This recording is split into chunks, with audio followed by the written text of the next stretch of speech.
Hello बच्चों, कैसे हो बच्चों। आज की क्लास में हम जो अपना चैप्टर चल रहा था 10th क्लास का ट्रिग्नोमेट्री चैप्टर नंबर 8 उसकी एक्सरसाइज 8.1 का जो क्वेश्चन नंबर 8 और क्वेश्चन नंबर 9 और क्वेश्चन नंबर 10 सोल्व करने वाले हैं। देखो क्वेश्चन नंबर 8 में क्या गिवन है, 3 cot a equals to 4, check whether 1 minus tan square a upon 1 plus tan square equal to cos square a minus sin square a।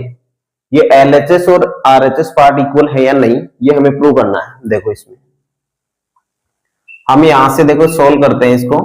3 cot a equal to हमें given है 4, तो यहां से हम right करेंगे cot a equal to 4 upon 3।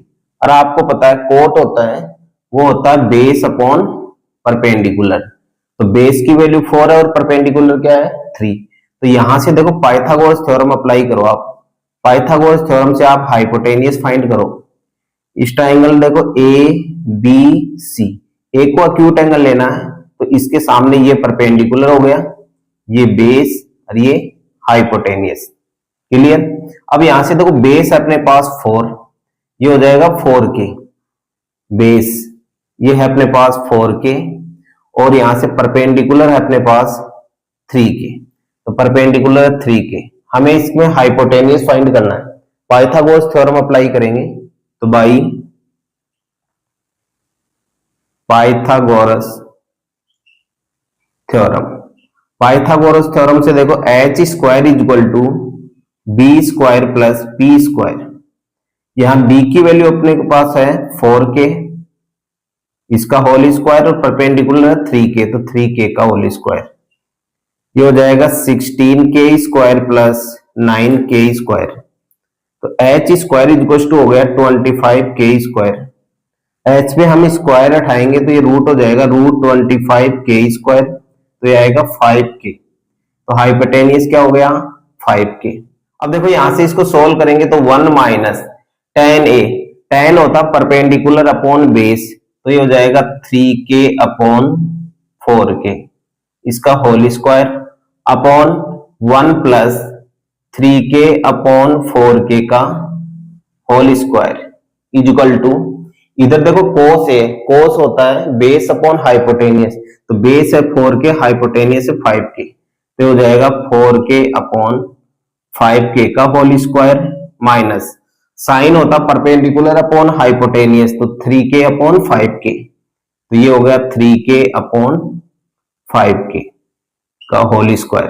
देखो यहां से k से k कैंसिल आउट हो जाएगा, ठीक है। तो यहाँ 1 माइनस 3 का स्क्वायर 9 अपॉन 4 का स्क्वायर 16, यहाँ 1 प्लस 9 अपॉन 16, इधर हो जाएगा देखो 4 का स्क्वायर हो गया 16 अपॉन 25, ये हो गया 9 अपॉन 25। यहाँ से देखो एलसीएम आएगा 16, तो ये हो गया 16 माइनस 9, नीचे डिनोमिनेटर में भी 16 एलसीएम आएगा तो 16 प्लस 9, इधर 25 एलसीएम लेंगे तो ये बनेगा 16 माइनस 9, 16 से 16 कट जाएगा। अब देखना 16 में से 9 माइनस करोगे तो 7 बचेगा, 16 प्लस 9 हो जाएगा 25। आरएचएस में भी देखो 16 में 9 माइनस करोगे तो 7 और डिनोमिनेटर में 25, तो यहां से देख सकते हो एलएचएस इक्वल टू क्या हो गया आरएचएस। आई थिंक ये क्वेश्चन आपको समझ में आया होगा। पहले इसको राइट करो फिर क्वेश्चन नंबर 9 देखते हैं। ओके, तो क्वेश्चन नंबर 9 देखना। क्वेश्चन नंबर 9 में क्या गिवन है, in a triangle ABC right angle at B, B पे राइट एंगल है, if tan a equal to 1 upon root 3, और हमें किसकी वैल्यू फाइंड करनी है sin a into cos c plus cos a into sin c, और इधर second part में है cos a into cos c minus sin a into sin c। देखो इसका सॉल्यूशन आपको ये गिवन है कि tan a इक्वल टू है 1 अपॉन रूट 3, और tan हम जानते हैं होता है परपेंडिकुलर अपॉन बेस, तो परपेंडिकुलर की वैल्यू 1 है और बेस की वैल्यू 3 है। तो यहां से पाइथागोरस थ्योरम अप्लाई करेंगे। पहले राइट एंगल ट्राइंगल ड्रॉ करो, ए बी सी, ये एक्यूट एंगल हो गया, इसके सामने ये परपेंडिकुलर, ये बेस, ये जो 90 डिग्री इसके सामने होता है हाइपोटेनियस। ओके, अब यहां देखो परपेंडिकुलर है अपने पास 1k और बेस है रूट 3k, ठीक है। तो बाई पाइथागोरस थ्योरम से देखो, by Pythagoras theorem, Pythagoras theorem से देखो एच स्क्वायर इक्वल टू होता है B square plus P square, अब देखो बेस है √3k, तो √3k का स्क्वायर प्लस परपेंडिकुलर 1k, तो सिर्फ k का स्क्वायर लिखेंगे। तो यहां से तो आपके पास बनेगा √3k का स्क्वायर करेंगे तो यहां से रूट हट जाएगा, यहां बनेगा 3k square plus 1k square, तो ये हो जाएगा 4k square h square. h equal to आएगा √4k स्क्वायर, तो वैल्यू आएगी 2k। तो यहां अपने पास वैल्यू आ गई देखो हाइपोटेनियस की 2k। ओके, अब देखो हमें वैल्यू फाइंड करनी है। फर्स्ट पार्ट अपना sine a into cos c plus cos a into sine c। अब देखना यहां से यहां साइन a, यहां एंगल a एक्यूट एंगल है, तो a एक्यूट एंगल के सामने परपेंडिकुलर, और ये क्या हो गया बेस। जब c एक्यूट एंगल काम में लोगे तो c के सामने वाली साइड ये बन जाएगी परपेंडिकुलर और ये क्या बन जाएगा बेस। जब वैल्यू रखो तो उसको जरूर ध्यान रखना। अब यहां से वैल्यू रखेंगे साइन a की। अब साइन a होता है परपेंडिकुलर अपॉन हाइपोटेनियस। अब a एक्यूट एंगल है तो इसके लिए परपेंडिकुलर हो गया k, हाइपोटेनियस हो गया 2k मल्टीप्लाई। अब कोस c एक्यूट एंगल लेंगे, कोस होता बेस अपॉन हाइपोटेनियस, तो बेस क्या है, c एंगल के लिए बेस है k और hypotenuse 2k plus cos a। अब a एंगल कहां में लेना है, उसमें कोस में होता है बेस अपॉन, तो बेस कितना है √3k और hypotenuse 2k multiply sine c angle कहां में ले रहे हैं, अब इसके लिए c के लिए परपेंडिकुलर क्या हो गया √3k, तो ये हो जाएगा √3k और यहां से हाइपोटेनियस हो गया 2k, k से k कैंसिल आउट कर दो, यहां बचेगा देखो 1/4, √3 को √3 से मल्टीप्लाई करोगे तो क्या आएगा 3, 2 को 2 से किया तो 4। जब इसको सोल्व करेंगे तो एलसीएम आएगा देखो 4, 1 प्लस 3, तो 4/4 आंसर आएगा 1। ऐसे सेकंड पार्ट देखो, सेकंड में क्या गिवन है अपने को, सेकंड में वैल्यू फाइंड करनी है cos a into cos c minus sine a into sine c। देखो बच्चों यहां से cos a, cos होता है बेस अपॉन हाइपोटेनियस, तो a एंगल के लिए बेस देखो √3k हाइपोटेनियस है 2k into cos c angle ये काम में लेंगे तो इसके लिए बेस क्या बनेगा 1k, तो k हाइपोटेनियस होगा वो रहेगा 2k minus sine a perpendicular upon hypotenuse, तो k बाई 2k और साइन c एंगल के लिए परपेंडिकुलर क्या बनेगा बताओ √3k, तो ये हो जाएगा √3k अपॉन 2k, k से k कैंसिल आउट कर दो यहां से।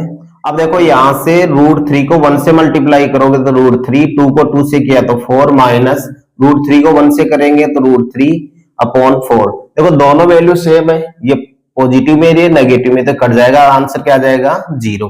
आई थिंक ये क्वेश्चन भी आपको बहुत अच्छे से समझ में आया होगा, एक बार इसको नोट करो फिर क्वेश्चन नंबर 10 देखो। बच्चों अब क्वेश्चन नंबर हम 10 देखेंगे।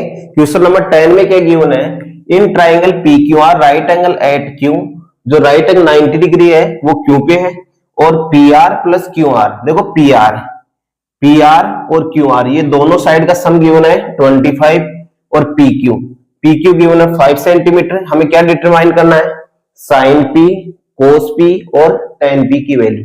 देखो यहां से PQ हमें गिवन है 5 सेंटीमीटर, और यहां से देखो इनमें किसी भी एक साइड को लेट कर लो, सपोज देन PR को आप लेट कर लो x, और हमें एक कंडीशन और गिवन है PR प्लस QR, इन दोनों साइड का जो सम है हाइपोटेनियस और परपेंडिकुलर, इन दोनों का सम दे रखा है 25 सेंटीमीटर। अब देखो PR है जो हाइपोटेनियस, इसको आप x लेट किया आपने। अब देखो PR के प्लेस पे x पुट करेंगे तो x plus QR equals to 25, तो यहां बनेगा QR equals to 25 minus x, इसको इक्वेशन फर्स्ट डाल देना। अब यहां से हम पाइथागोरस थ्योरम अप्लाई करेंगे, तो देखो बाई पाइथागोरस थ्योरम क्या होता है, h square equals to b square plus p square. h वाली कौन सी साइड है, यहाँ पे देखो PR, तो ये बन गया PR का स्क्वायर इक्वल टू बेस है PQ का स्क्वायर, परपेंडिकुलर है QR का स्क्वायर।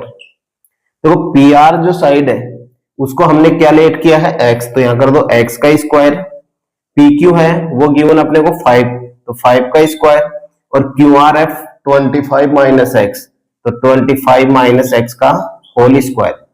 तो x square is equal to 5 का स्क्वायर 25। यहां देखो a माइनस बी के होल स्क्वायर से जो बच्चों आप ओपन करोगे तो देखो 25 का स्क्वायर हो गया 625 प्लस एक्स स्क्वायर 2ab, इसको सोल्व करोगे तो ये बनेगा माइनस 50x। एक्स स्क्वायर से एक्स स्क्वायर कैंसिल आउट, ये माइनस 50x लेफ्ट हैंड में आएगा तो प्लस का हो जाएगा 625 और 25 टोटल हो गया 650। तो x इज इक्वल टू 650 को जब आप डिवाइड करोगे 50 से तो यहाँ x की वैल्यू आपके पास आ जाएगी, यहां 0 से 0 कट जाएगा तो ये हो जाएगा 13 सेंटीमीटर। x की वैल्यू क्या आ गई 13 सेंटीमीटर। तो देखो यहां से जब x 13 आ गया तो x किसको लेट किया था अपने को pr को, तो देयरफॉर pr जो pr है वो कितना आ गया अपने पास 13 सेंटीमीटर, तो ये हो गया 13 सेंटीमीटर। अब जो x की वैल्यू है वो इक्वेशन फर्स्ट में पुट कर दो जिससे अपने पास वैल्यू आ जाएगी QR की। तो यहां हम लिखेंगे put the value of x in equation first. जब फर्स्ट में पुट करोगे तो देखो यहां से QR एज इट इज रहेगा 25 माइनस x की वैल्यू है 13, जब 25 में 13 माइनस करोगे तो ये आएगा 12 सेंटीमीटर। तो परपेंडिकुलर कितना आ गया 12 सेंटीमीटर। अब हमें वैल्यू फाइंड करनी थी साइन p, cos p और tan p।